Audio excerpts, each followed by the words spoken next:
You're listening to the Perth Property Show, Australia's only weekly property podcast by West Australian experts for West Australian listeners. Catch your latest episode every Monday at 7 a.m. Good morning, everyone. Welcome to the Perth Property Show. My name's Trent Fleskens, your host as always. Thanks for listening in every single week. This week we have a new topic. We have Bianca Sandri in from Urbanista. She's going to be helping us out with an introduction to town planning, why we need them, how they help, where they get involved across the spectrum of property and especially property development in Western Australia. Bianca, thank you very much for coming in. You're so welcome, Trent. I'm very excited to be here.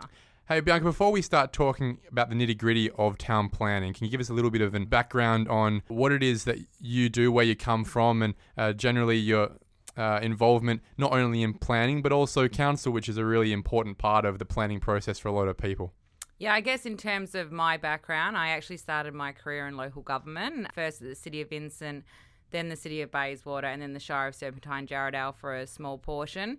And that was quite an interesting local government to work for. Bit of a drive every day. A bit of a drive, but it was well worth it because I think it rounded me out as a town planner, particularly being the coordinator out there. But from that, I decided to start Urbanista Town Planning with two other business partners. We're equally like-minded and really have such enthusiasm for town planning.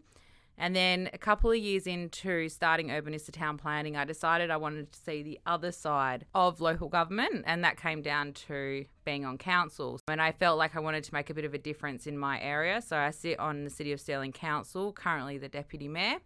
And through that, I also sit on the Land Redevelopment Committee for Metropolitan Redevelopment Authority. And I previously sat on JDAP as well. So, multifaceted. I have a real passion for placemaking, was hugely involved with the town team movement for a small portion. So, yeah, I think planning is the way to go in terms of a career moving forward. Bianca, before we came to air this morning, we were chatting about the role of town planning these days, especially in Western Australia, how it might be different to town planning on the other side of Australia. And one thing you said to me was that town planning has a very big portion of that politics, the lobbying side. Most of us, if we're going to hire a town planner, we very much expect a certain level of expertise in town planning. Don't get me wrong. But on top of that, we also want our application approved. And we all know that it comes down to some of the nuances, the grey areas in Western Australia as well. Would you agree with that point there? Look, I think in terms of town planning in Western Australia, it is so complex. So we see all different types of developers, mums and dads, etc., use town planning services in the private sphere. When you start looking at the bigger applications, so your joint development assessment panels over $2 million, mixed-use developments, etc., there is absolutely a level of politics that comes into play. And that is either derived out of a mandate that's come out of councillors at a particular local government, or it might be something that is state-driven. Changes in planning framework, it might come from the HIA, you just don't know. So when you engage a town planner for those types of developments, it's really important that they have a network as well, and so that they also have, their finger on the pulse. They know what's going on. They know who to talk to if something goes wrong, and really understand how to move forward to be able to get that approval that the client's wishing to seek. The machinations and the incentives, I guess, that councillors have as well, the way that things work when it gets to council or JDAP, that's such an important part of it, right? Absolutely. I mean, you need to understand what personalities are in the room, what people stand for, their agendas, etc. So there's a particular local government that is anti-development or high-rise, then you already know you're going to be having quite a difficult time going through the council process. So that's when you start to consider other options that are on the table. You said that town planning is quite a political thing these days, but for me it seems like in the last 5 to 10 years it's become extremely political, and especially since the state government has been pushing councils into places they don't want to go. Things like childcare centres, things like high-rise apartments, they can get a lot of backlash from the councillors, local community as well, and it seems there's generally a lot of things getting pushed through though too. How do we work through that information, work through, the grey areas, not be scared off? There's mid-tier or small-tier developers seeing a lot of the newspapers getting filled up with NIMBYs, but at the same time, there's also evidence of a lot of people achieving a lot of things. Yeah, so I guess if we look at the small to mid-tier, so we're looking at our smaller developers, you're looking at your triplexes or small apartment developments, my advice is speak to a town planner and get them to advise you where the most appropriate places are at the moment to have the least amount of resistance. We know in the industry which local governments are going to give you grief and which ones will let you get through a bit quicker. And then that comes down to, I guess, the feasibility of the client, whether they want to go down the trajectory of having a difficult planning application process or a more seamless approach, and whether it stacks up financially. The NIMBY argument is a difficult one because, in my opinion, that only really occurs where a local government hasn't undertaken the correct consultation process and taken their community on the journey to be able to, for them to be satisfied. That's a very diplomatic Well, it's response. not really, I mean, it's diplomatic to a certain degree, but it's very true. You know, I've witnessed it being at council at the City of Stirling. Recently, we did the Dinella Industrial Area Precinct. That's going from industrial to residential. And we went through a 2-year process with the community in order for them to understand what the changes will be and understand what they want and understand also what the developers and the owners wanted in that area. And I think we bridged that gap perfectly. Now, moving forward, when there's development applications come up, I imagine they're going to be fairly seamless for those people because there was a process that was undertaken. What about in areas like the City of Netherlands and the City of Subiaco, where you've got this disparity between the goals, objectives of the state government, which are quite arbitrary, and the continual resistance of residents? At the end of the day, there really is no convergence, and it's only now that a thumb has been put down from the Minister of Planning that things are getting moving, but it is still to the very vehement objection of a lot of councillors and their constituents. Look, I think I can use City of Netherlands as an example, and, you know, I've operated in that space since the new scheme has been operational. It's an interesting one because they did have a scheme. The council had a scheme. They were almost about to adopt it and it was about to go to the West Australian Planning Commission. And I think had that occurred, they probably wouldn't be in the place that they're in now. Not probably, they wouldn't. And I think at that point, had that previous scheme been adopted, then I think they probably wouldn't have the level of resistance that they have now. The resistance at the moment, I think, for City of Netherlands, particularly from the residents, in my opinion, as an observer and operating in that space, is really those transition areas where you're putting apartments or group dwellings in the suburbs, getting deeper into the streets and away from the main road. So I think that's where the issue is. And I actually think the model that the City of Netherlands officers came up with after a significant amount of community consultation as part of their original scheme, that really would have worked well. I think it's a missed opportunity and it's unfortunate. And now they're stuck with it. It is what it is. Yeah, and it's pushing through these days. The Minister for Planning, Rita Saffioti, is a pretty strong woman, and when she wants, she gets these days. Yeah, absolutely. And I mean, look, I understand where she's coming from. The scheme was in place from the late 1980s, and there may not be an opportunity moving forward for the next 20 years to relook at that scheme. So it had to be done, I guess. Let's strip it back. This is an introduction to town planning. It's nice to have a quick chat about where the lay of the land is. What's the smallest challenge or issue a client might face that you think it would be of value for someone to call you up and say, Bianca, we need your help? How small can it get? Oh, look, I mean, I've had carports, patios. I've had the lot, and most planners in the industry would. It's funny, the smaller the problem, often the harder it is to get through council because there's obviously some reason why they're objecting to it. I recently actually had someone the other day contact me. They put a patio up on top of their garage and they didn't realise there's a front setback requirement and they've built it straight up to the street. I'm thinking, oh no, how are we going to resolve this? But I guess at the end of the day, we're problem solvers. So we will often get things through. But, you know, there's always has to be a level of understanding and compromise with clients as well. They're not everything that's on the wish list will always get through, but we've got to pick out those items that they want, and that's often what we'll get. Okay, so we've spoken about the smallest thing. What's the most numerous thing? Challenge, the request, the service you provide that you would do all the time? Due diligence. I think due diligence is probably the biggest item. Clients, when they're looking at prospective properties, will email us through what's the heights, what are the setbacks, what's the zoning, what can we do, is there anything moving forward in terms of change of zoning. At least in that way it gives them a level of assurances over that particular site moving forward in purchasing and then later on developing. And I think also what that does is set them up for a really positive outcome in the planning process because they're already aware of what the issues will be. Is that a service that the industry provides at their own risk for free, or is it something that has a fee attached every time you ask for a fee? So how often would you get these requests? Look, I think every firm is different. I can speak on experience from our firm. If it's an ongoing client or a new inquiry and it's very basic level information, we won't charge for that. Yeah, But quick if email, quick chat. Yeah, that's fine. That's not an issue. But if we're saying to delve more into, okay, what are the setbacks? What are the height requirements? What's your density? I want to do an apartment building. Yeah, Yep. yeah. So, and then at that point, we're providing a formal DD and we'll provide that at a fee. Is it useful or justified to get town planners involved for a simple side-by-side development or a triplex? It depends which local government. That is a really good point, and I would agree. There are triplex designs, there are childcare centres, there are certain commercial developments that would be easily pushed through in one council, and the council next door would be the hardest time of your life. Yeah, so often we have a lot of clients that do side-by-sides and triplexes, etc. In my experience with them, I often say to them, if I think it's fairly straightforward, you lodge the application. As soon as you get a request for further information, and as we know, you will always get one of those, regardless of how compliant you may think you are. And at that point, we will intervene, we'll provide a response back, and we'll also tell the client how to change the plans if necessary.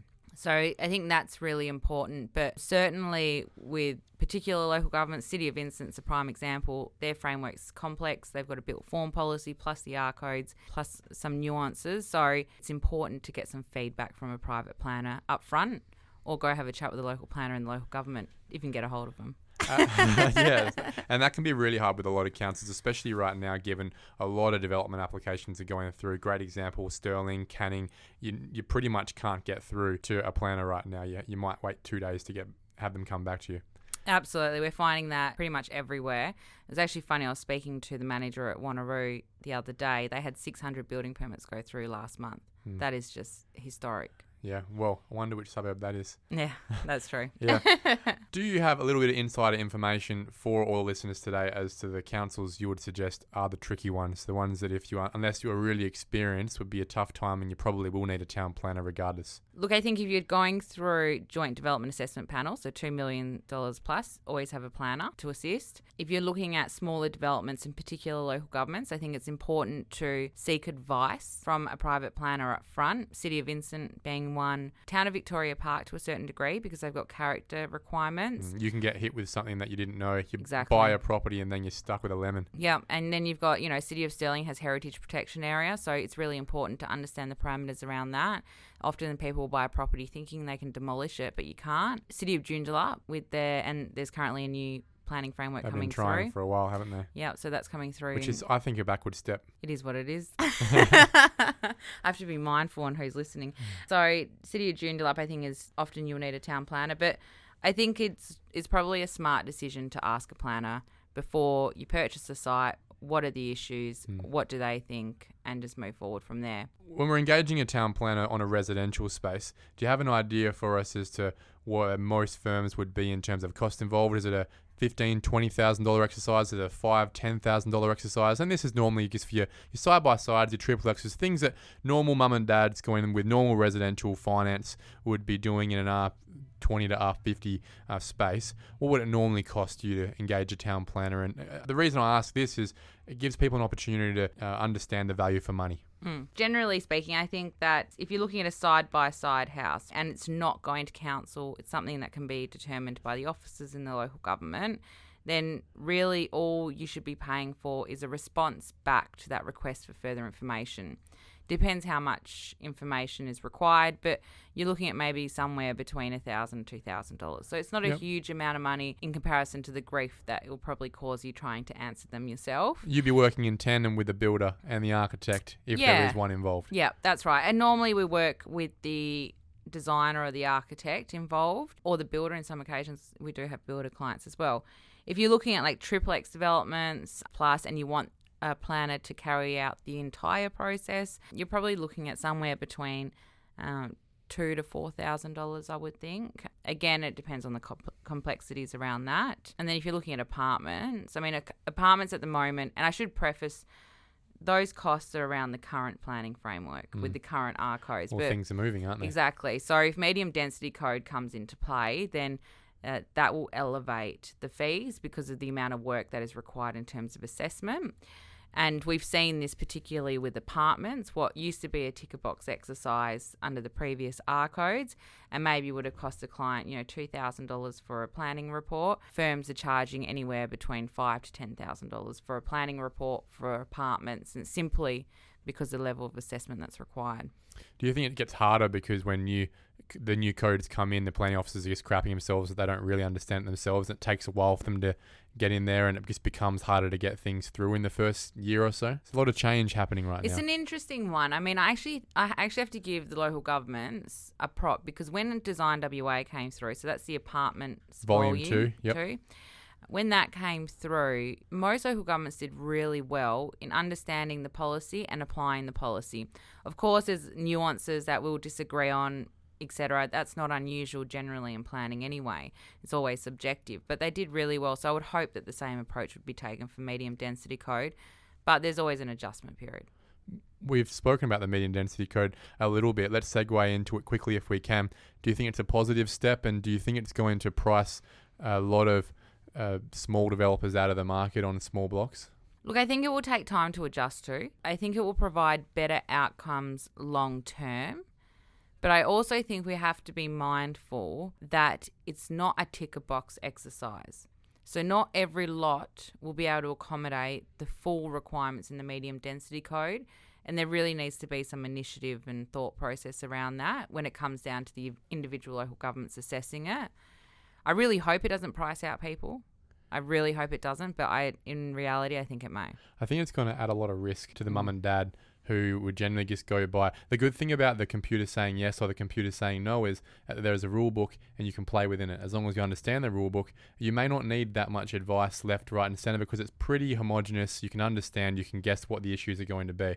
When it moves into more of, again, that performance-based space, it really comes down to a lot more subjective opinions from people, and that's where probably you're going to get a lot more work, I would have thought, Bianca. There's going to be a lot more grey area and a lot more risk, and it's going to need a lot more of that massaging from professionals to get stuff through, when a year ago it was a fait accompli. Now we really have to be able to advocate for it.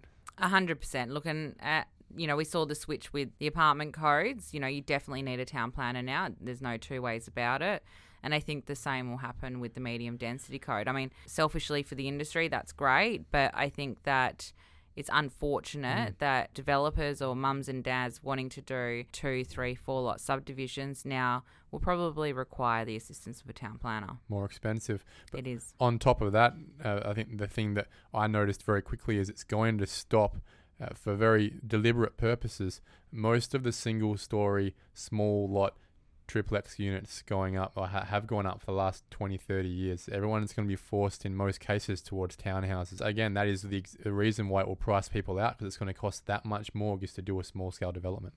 Yeah, 100%. I mean, it definitely is geared towards 2 stories and above. And one of the primary reasons why the medium density code is coming into play is because of the loss of urban tree canopy, right? And that's a big motive from local governments to push the agenda with the state government about the medium density code. But, we'll have to see what happens. The other option is everyone just starts developing single bedroom dwellings, which now can be 2 bedrooms according to medium density code.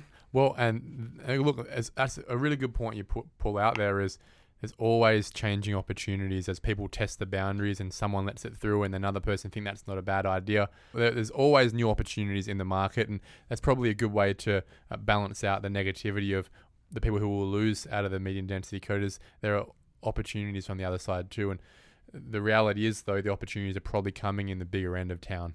Yeah, and I think, in terms of single bedroom dwellings, it's an interesting topic, right? A lot of my clients are starting to move in that space, particularly in the inner city suburbs, because you're competing directly with the apartment market, but you're still giving that land. And land has always been this thing that people in Perth want to be able to acquire.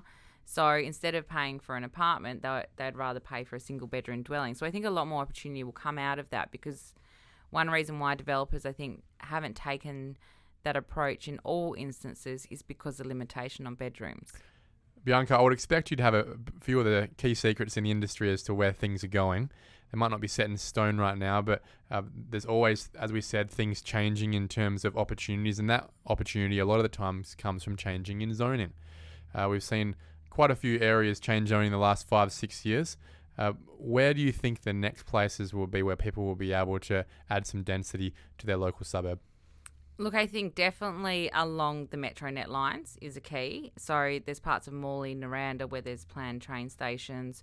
Also, the Bayswater Town Centre. We don't know what MRA are planning to do, but maybe it will be super high. Maybe they'll expand it. We're not sure.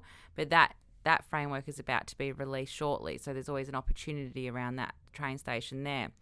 But one which, I don't really want to mention because I might want to buy a property there, but I'll mention it for your listeners here today. Thank you. They're all welcome. But the town of Bassendean's just gone through a draft town planning scheme process. They actually presented it to the West Australian Planning Commission to get consent for advertising, and the Planning Commission has come back and told them effectively that it is undercooked and that they need to increase their density and expand the areas of where their density is. But there is a page on their website which you can view the draft version, and that's a pretty safe bet, I would think. And that would lead into quickly my comments is, if you were to ask me who are the hardest councils to get through, my answer would have been the town of Bassendean. Very anti-development and very tough to deal with personally in terms of the people in the office as well. I think they've had a change in guard. They have, luckily, recently. Yes, and I'll give them a shout out. The officers that they've got are good operators, and I think there'll be substantial change in there.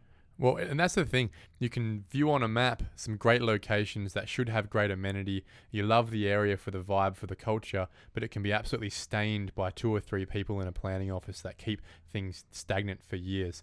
And I think that changing of the guard you spoke about, which happened late last year in the town of Bassendean, hopefully should give some great opportunity for some gentrification, because Bassendean is such a historical, beautiful part of Perth. Oh, absolutely. I think it's so undervalued. Yeah. So I think the new scheme, and with the change in guard and with their councillors, I think that they should be able to deliver something that will be excellent. You heard it, guys. First here from Bianca Sandri of Urbanista, town of Bassendean. Have a look at that one. Thanks for listening along again, as always. And Bianca, thank you so much for coming in. I'm sure everyone really, really appreciated this chat, and I think we'll have to have you in again to speak some more nerdy, deep stuff in the future. You're very welcome and happy to come back. Thank you, Trent. Thank you for listening to another episode of the Perth Property Show. If you've only just joined the conversation, you can catch up by heading over to our website, perthpropertyshow.com.au, subscribing to the podcast, or joining our Facebook page. Don't forget to tune in next Monday at 7 a.m. for more expert insights, local analysis, and suburb spotlights. Happy hunting!